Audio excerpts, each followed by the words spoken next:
Welcome to the Personality Hacker Podcast. My name is Joel Markwitt. And I'm Antonia Dodge. And on this week's podcast, we want to start a short series of podcasts we'll be doing over the course of the next few weeks on intuition. Now, one of the reasons why we want to do this is that there seems to be a lot of, well, first of all, there's a lot of definitions around intuition. And intuition is a pretty abstract word. In fact, it's sort of abstract in and of itself. Like, it's sort of the definition of abstract is intuition. And so we wanted to create some distinctions around what we mean when we talk about intuition. Because we've got some programs on intuition. We've got a lot of blog posts and articles around it. And this is a subject we talk a lot about, is intuition. So we wanted to create some distinctions and some definitions around it. And then some of the most, I would say just like some of the highest leverage pieces of knowledge that understanding intuition gives people when they get a clear definition of really what intuition is. Yeah, and you might have listened to some of our previous podcasts or read some of the articles and things on the website, so you kind of have an idea of what we mean by intuition. A lot of people, their first interaction with this word intuition is like women's intuition, for example. They hear this as women have this kind of insight into stuff, and they kind of get things that men may not get based on some kind of an intuitive sense about them. Or I see a lot of personal development products talking about growing your intuition or activating or accessing your intuition. And so there's a little bit of confusion, I think, around the term, around the word intuition and what we mean around personality types in specific terms. Yeah, because we did a podcast on Myers-Briggs, and we talked about the difference between what's called the dichotomy of sensing and intuition. So we talked a little bit about what that looks like. And for the most part, our definition of intuition is around personality types and that particular dichotomy. That's usually what we're talking about when we refer to intuition. I think it's good to create distinctions and really strong definitions too, because I actually had a scathing email written to me by somebody who her business is to teach people to access and grow their intuition. And because of how we were talking about it, it was really obvious to me when she emailed me that we had two different definitions of intuition. So when we were using the word intuition and talking about it as we were, and it was different than how she sees intuition, but she didn't like the language or the context in which we were using it, it was very offensive to her. So she wrote this terrible email and demanded she be taken off of our email list. And I tried to smooth it over, but I think I'd really hit something kind of powerful inside of her. She was on the warpath.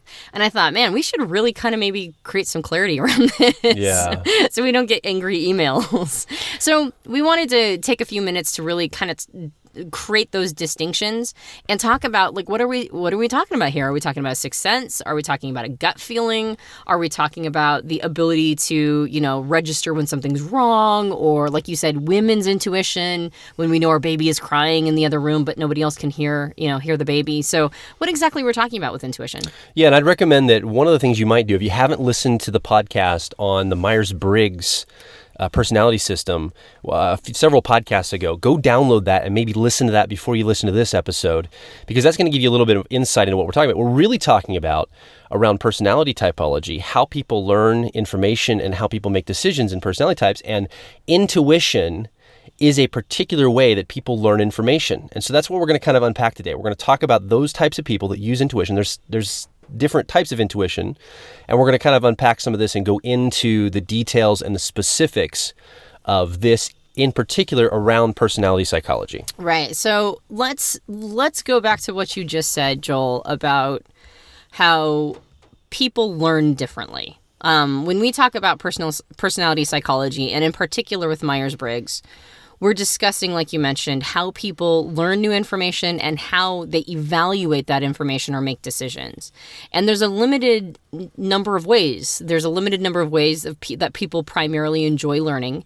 And there's a limited number of evaluation criteria that they use in order to make decisions. And this is how we can pattern recognize personality types. Like, we see patterns in how people behave. We see patterns in how they see reality. And then we start to create patterns around, sort of these repeated sort of phenomenon that comes out of behavior. And then eventually we can say, oh, that person is very similar to that other person because they're both say, learning the same way, or they're both making decisions the same way. So when we talk about intuition, we're talking about the Jungian, based on Carl Jung, the Jungian definition of intuition. And it's easy to understand things in terms of contrast. So what I'd like to do is I'd like to talk about intuition as it's contrasted by the other style of learning, which is called a sensory style. So in Myers-Briggs system, which is based on Jung's concepts of these mental processes, there's two primary ways that people learn new information, and that is through their five senses. Well, more than their five senses. If they're a sensory person, they're learning through more than just five senses, because there's lots of different senses.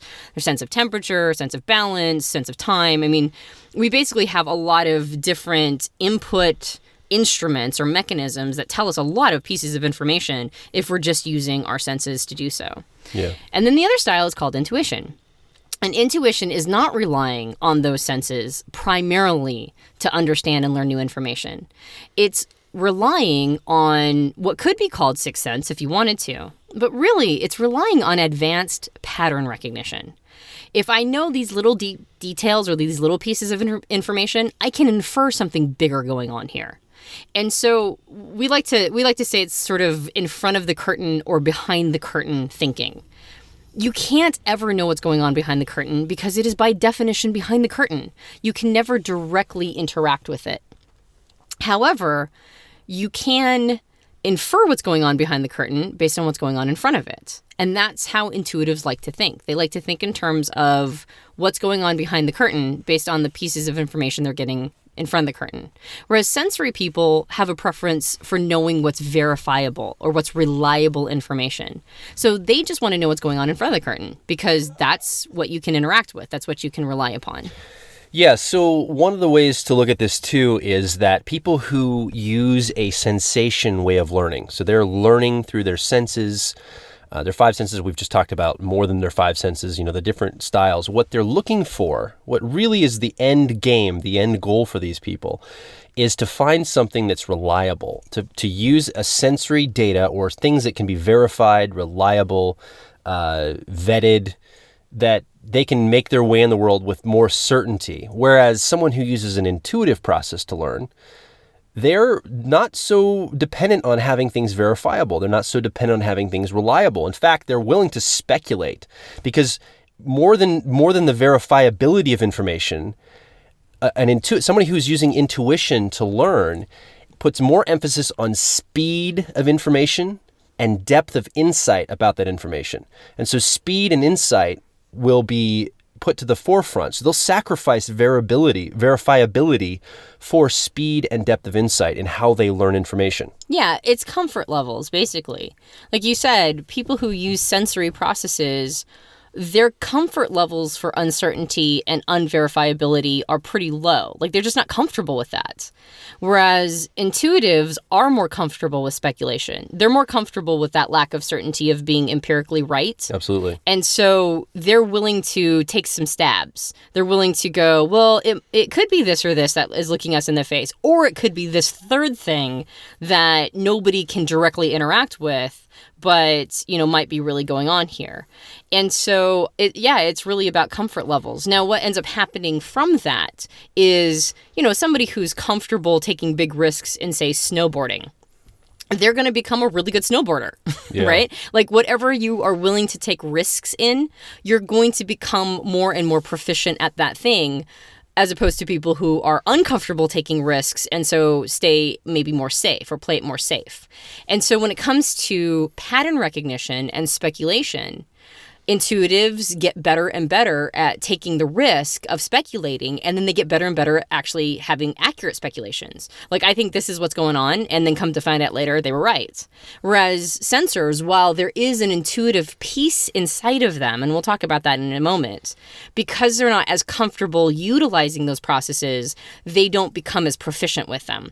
So on some levels, when we're defining intuition as a style of learning versus sensory styles of learning, the adage that everybody has intuition inside them is accurate. However, not everybody has intuition as a strength. And when you look at it in terms of personality types, that's okay. It's not like everybody needs to be intuitive, just like not everybody needs to be sensory.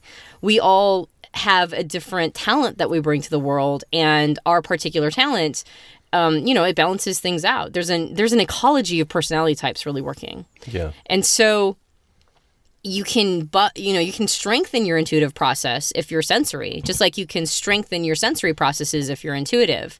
And that might not be the best way to go about it. There is a lot of strength in having a strong sensory learning style if you are naturally bent that way. And there's a lot of strength in having a strong intuitive learning style if you're bent that way. And if you look at that ecosystem I just referenced, like sort of the percentage breakdowns, 75% of the population, at least in the country we live in the United States, 75% of the population is sensory and only 25% of the population is intuitive. Now that makes sense because sensory people, since they are more comfortable with the reliable, end up being the people who make sure that we have standards. They're the ones who make sure that we are maintaining the infrastructures that we've created.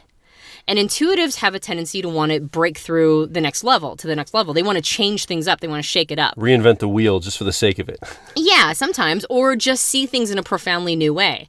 Now, if you had the majority of the population doing that, there would be no standards. And one of the best examples I had of this is when we went and bought tires. Oh, yeah. And I was shocked to discover that it's basically the same tires for every automobile created, just in different inches, right? Is it a 14-inch? Is it a 15-inch wheel? The only difference is the size of the wheel. Otherwise, it's interchangeable with every make and model of car on the planet.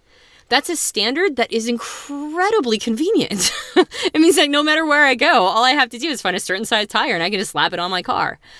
That's the talent that a sensory learning style brings to the world. We don't reinvent the wheel. We have one wheel, right? In different sizes, but we've got one wheel. And because we're not reinventing it, now we can create a very convenient infrastructure of my tire goes flat in New Mexico and I can get my tire changed, or it goes flat in Oklahoma or in Pennsylvania or in Washington State. It doesn't matter. We can get our tire changed. So that makes life really easy. And that's one of the major advantages to having, sensory input in mass. If you had intuitives, that might not be the case. They might be creating all sorts of styles of wheels just because it's interesting to recreate the wheel. Well, we can actually see a really clear example of this in technology. Most of the technology companies are driven by intuitives and creative people who are using intuition as a learning style. And so what happens? We have with video machines, we have multiple different types of video formats for HD video, for example. There's 50 different HD video formats. Now they're starting to get codified and starting to get tightened up, but when people are creating this, it's I'm going to create my version. It's better than your, everybody's trying to create something new and different. And so you get all these different formats in HD video. So this is an example of, people that are being creative and intuitive in how they're learning are not necessarily looking to set standards right now.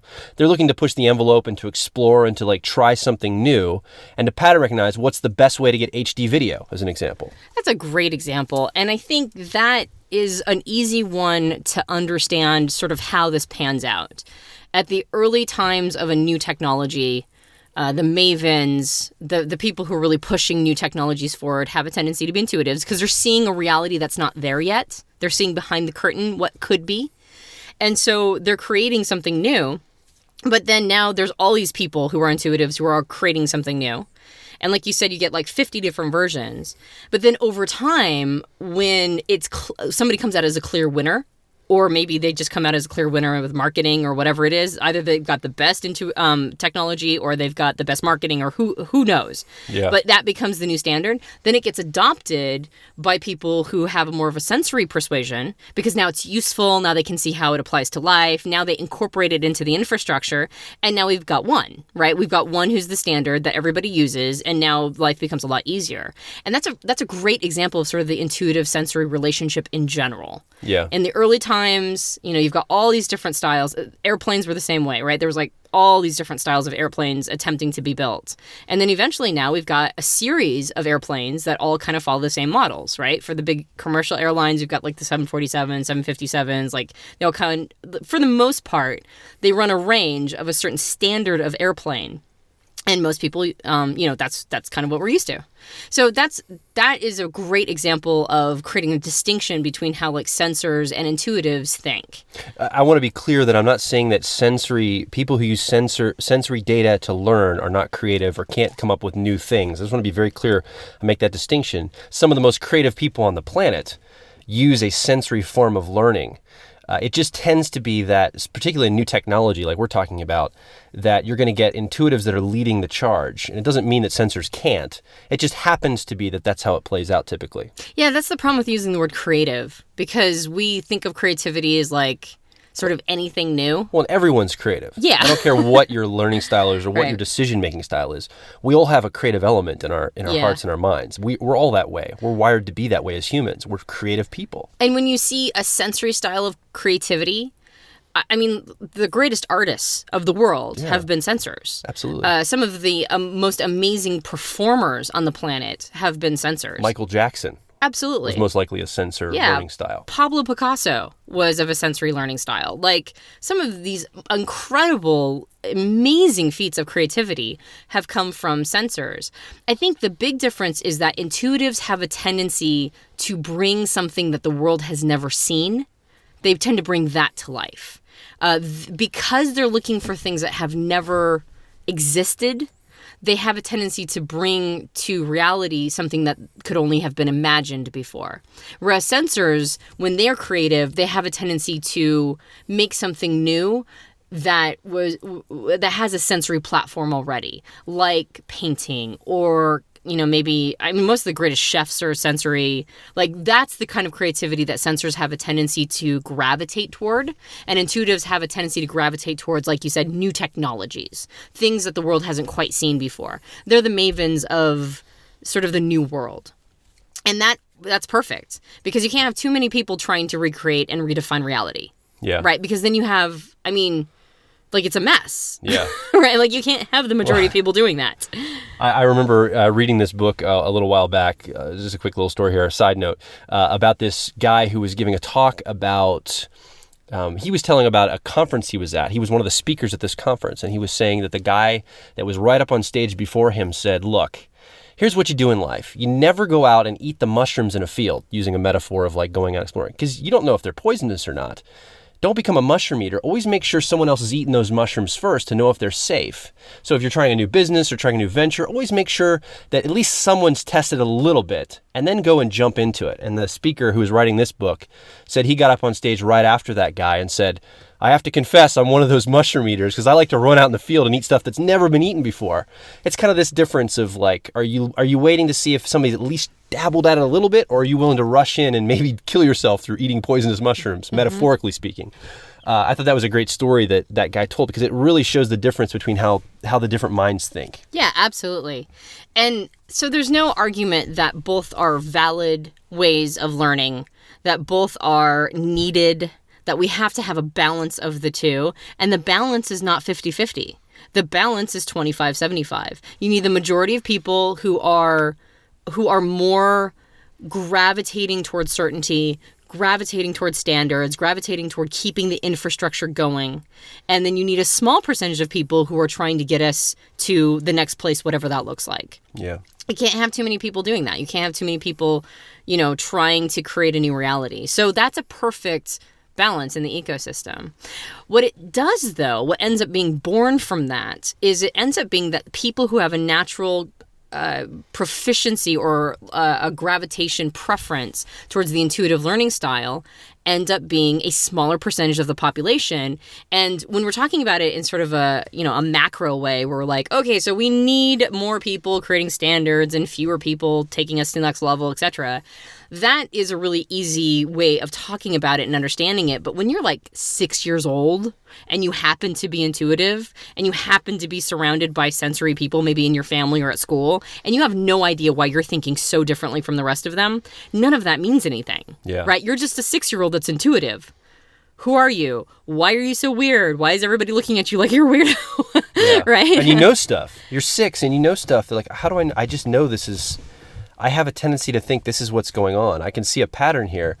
And, people are baffled how you can come up with things at maybe young age and at a young age, and you don't even know how you're coming up with stuff at a young age. And if you're in an intuitive learning style and you have had this experience as a child, you know exactly what we're talking about, because you're kind of baffled at you're like, am I intelligent? Am I just so much smarter than everybody else? I'm getting the same test scores maybe, or I don't feel like I'm like a genius, but or there's maybe something, not even getting as high. Yeah, test maybe scores. I'm getting lower test scores than everybody else, but I know this stuff, and how do I know this? This is so baffling to even me as the person who's experiencing it.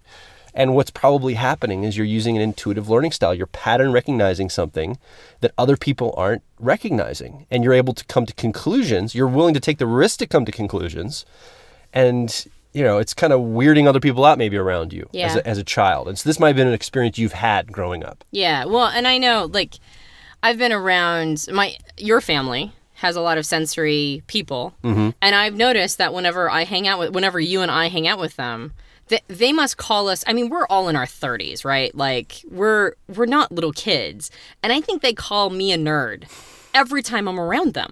Like, seriously, like, I hear the word nerd every time I'm around your family. Yeah, and I'm like, what, are we in high school? Like, I thought the word nerd, I left the word nerd back a long time ago, but apparently not.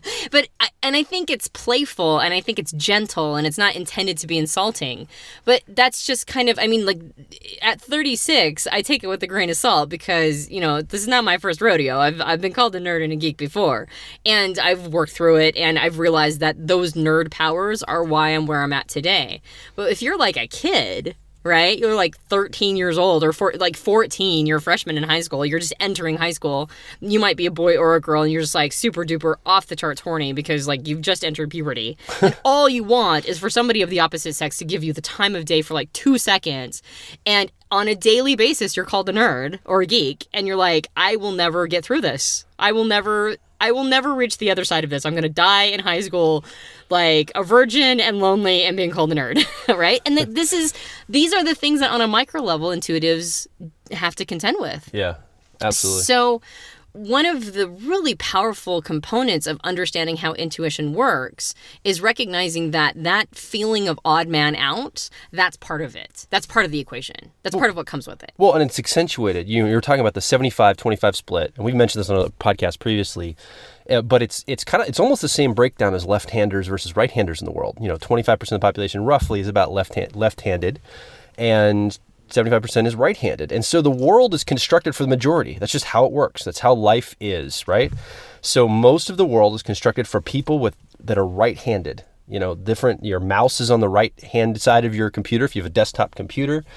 Things are set up in the world for right-handed people. My mom and my brother are both left-handed, and I've seen it happen for them. They have, they've had to adapt and basically become ambidextrous in some ways to be able to deal with a right-handed world. For me, I don't think about it. It doesn't come to my mind because I'm right-handed. Well, the same thing happens with intuition learning style and sensory learning style. The world is set up because there's 75% of the population, at least in North America, that learns through their senses. So the world's going to be set up that way. It's going to be set up for people who want verifiability. It's going to be set up for people who want to talk about the sensory, reliable things in the world. Conversation's going to be around that. School is set up that way. Business is set up that way. Commerce. Everything's going to be set up that way. And so if you're a person who prefers to use intuition as your learning style, well, now you're going to be in a world where you have to begin not only speaking that talent of yours, which is intuition, of learning through intuition and pattern recognition, but you've also got to go and meet other people on their terms and speak in a sensory way. And I'm sure if you are most likely intuitive listening to us right now, and you've had this experience of kind of having this one-sided relationships, one-sided conversations where you could speak an intuitive language and a sensory language, but the person you're talking to might be of the sensory learning style. They're not able to talk as efficiently with you using that intuitive style.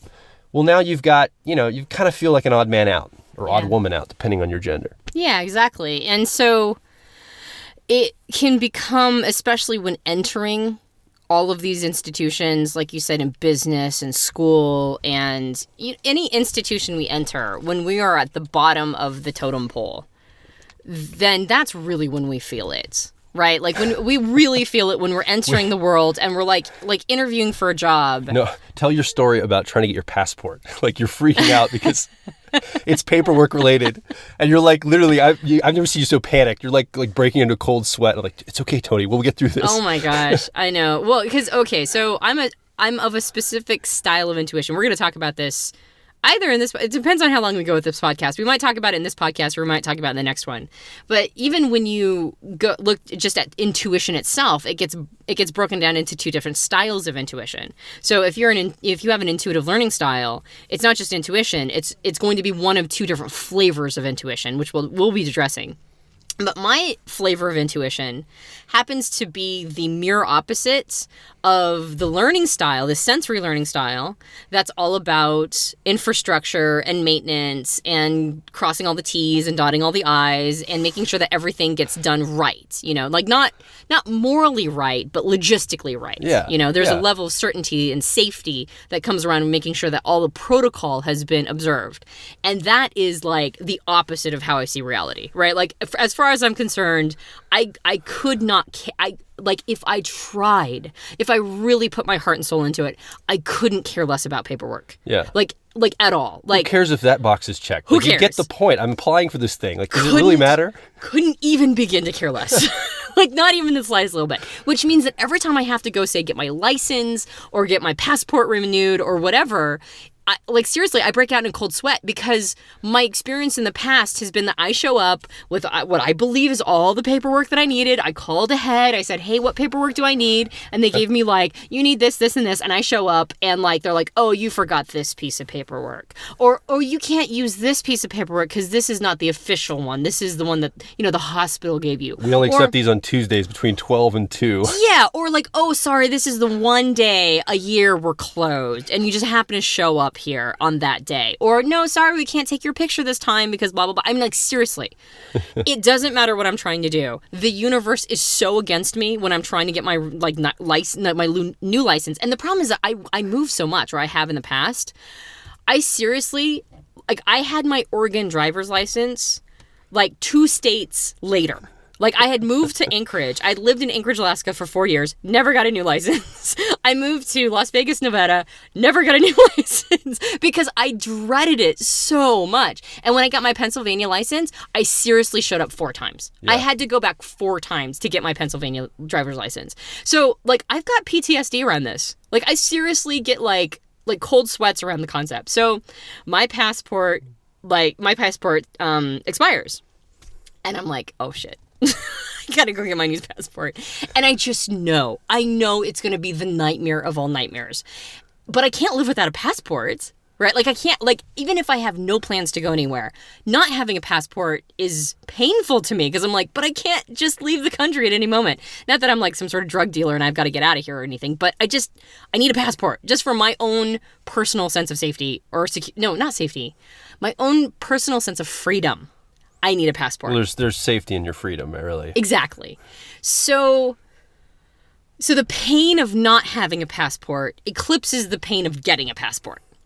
And we got one for Piper too, which I knew was could be a complete and total nightmare. So it took me 3 attempts. 3 attempts, which is good for me because usually it takes 4 or 5.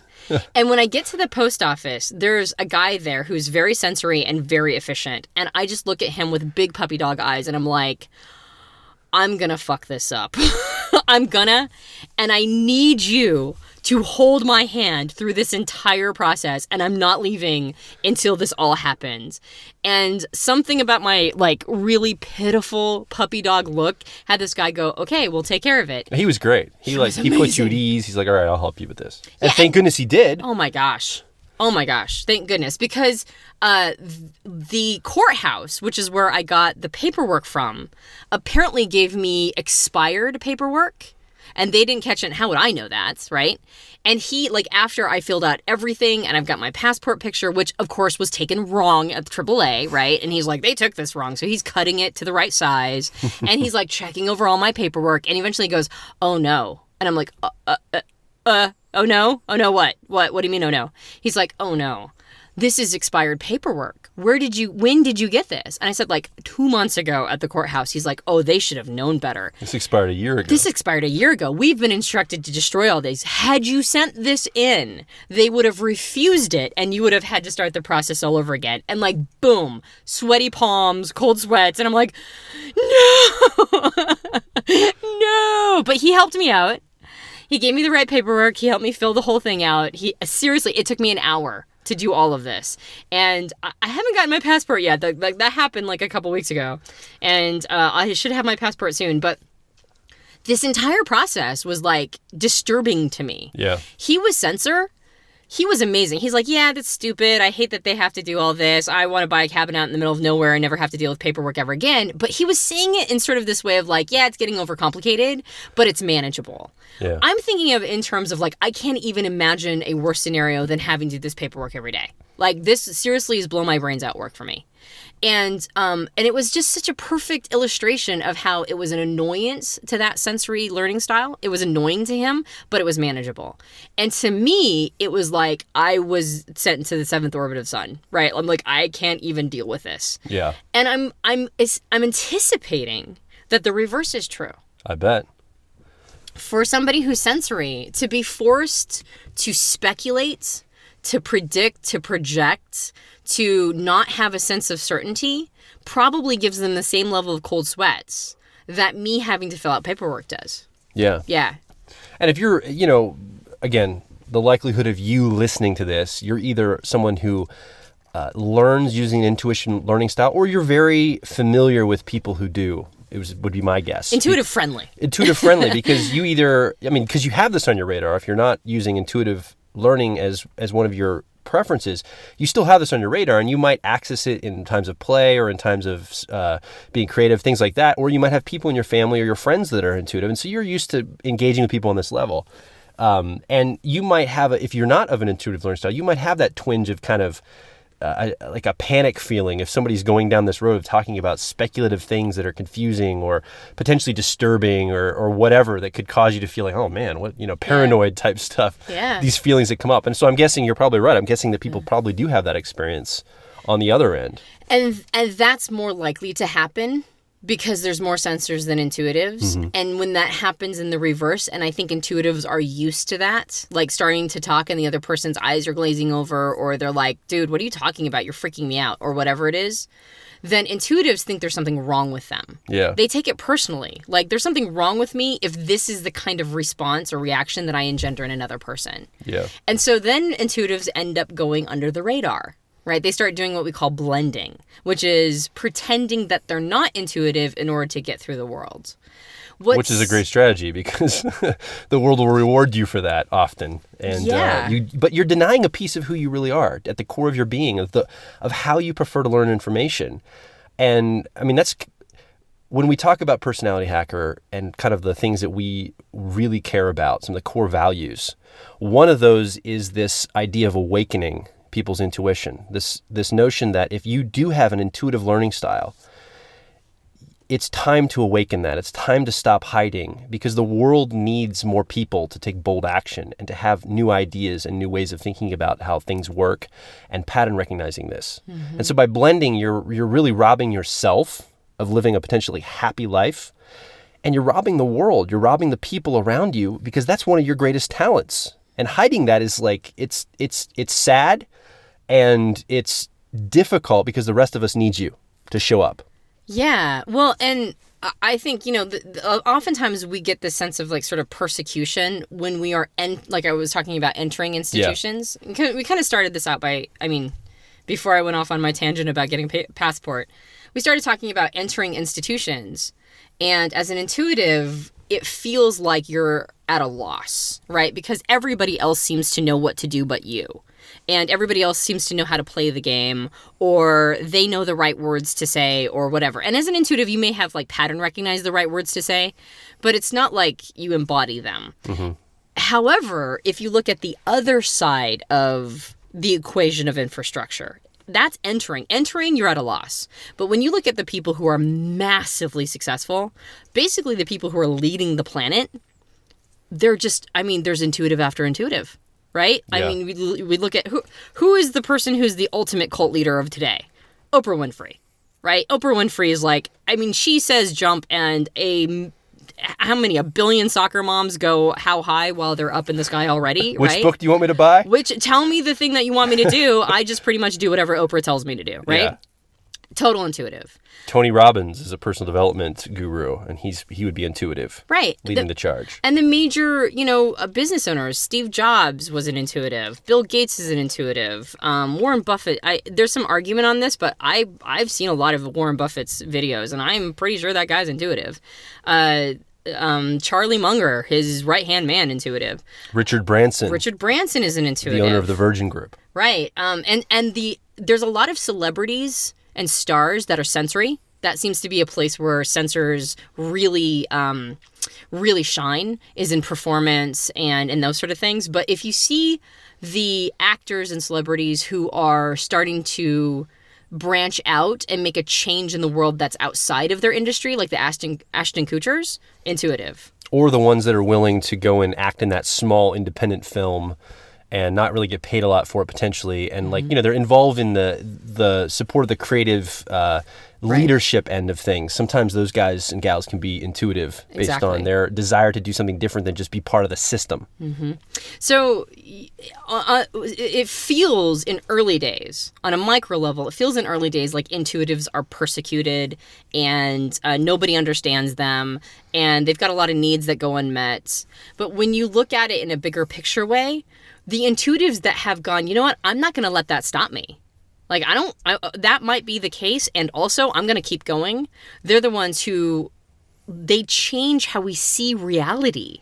They're so powerful. They're such a powerful force in the world. They've got so much to share and to offer if they can just get through that initial persecution complex, that they end up being the people who are the most celebrated. I mean, we literally see reality differently because intuitive suggested it to us. We have a very Socratic way of seeing the world in reality, right? Which means that one guy named Socrates, right? He's been the backbone of how most of us see reality. And Socrates was an intuitive. And then let's speed up time and get up to closer to our time period.